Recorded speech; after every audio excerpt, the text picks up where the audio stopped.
দ্বিতীয় বিষয় বৃষ্টির জ্ঞান সম্পর্কে। দ্বিতীয় বিষয়টা হচ্ছে বৃষ্টি বর্ষণ সম্পর্কে।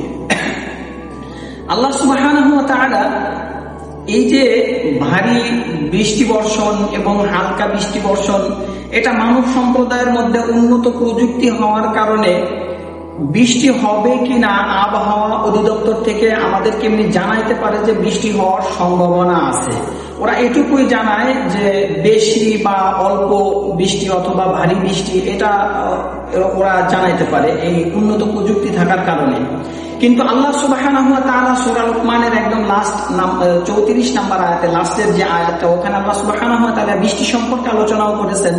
এভাবে যে আলোচনাটা এভাবে করেছেন যে আল্লাহ সুবহানাহু ওয়া তাআলা বলেছেন যে বৃষ্টি আমি আল্লাহ তাআলা বর্ষণ করি, কোন জায়গায় আবসা আবসা ঝিরঝির বৃষ্টি বর্ষণ করি এবং কোন কোন জায়গায় ভারী বর্ষণ দেই।